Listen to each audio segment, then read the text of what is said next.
A Lesson for Kings, a Tale from India. The king of Benares ruled his kingdom so justly and well that he had nothing left to do. So he decided to find out what failures and faults he himself had. He asked everyone in the city, but heard only how good he was. He thought this was because people were afraid of him. So in disguise, he went out into the country and asked the people about their king. But again, he heard only praises of himself. So he decided to return to the city. As he and his charioteer traveled to his capital, they reached a narrow trail with steep cliffs on both sides. Here they saw the king of Kosala and his charioteer. This king had also been out in his countryside trying to learn his own faults and failures. He too was returning because he heard nothing but praise. So the two chariots approached the narrow trail, and the driver of the king of Benares spoke first. "My passenger is the king of Benares, so make way." But the other driver said, "My passenger is also a king."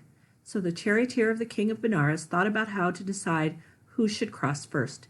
He thought he would ask how old each of the kings was, and the younger would make way for the older.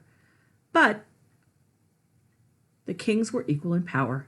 Next he tried wealth, but here too they were the same. And next he asked about fame and family, but the two kings were equally famous and their families equally distinguished. Finally he thought, "I will ask about the justice of the king of Kosala. The king who is less just will wait for the more just king to pass." So he asked the charioteer, "In what way is your king just?" "The justice of the king of Kosala is this," said his charioteer. The strong he overthrows by strength, the mild he subdues by mildness. He meets the good with goodness and the wicked with wickedness. This is what my king is like. What is your king's justice?" The charioteer of the king of Benares answered, "The king of Benares conquers the evil by his goodness, the stingy with his gifts. He meets the speaker of lies with truth. That's what my king is like." And after they had spoken, one of the charioteers and his king got out of the chariot and made way for the other king.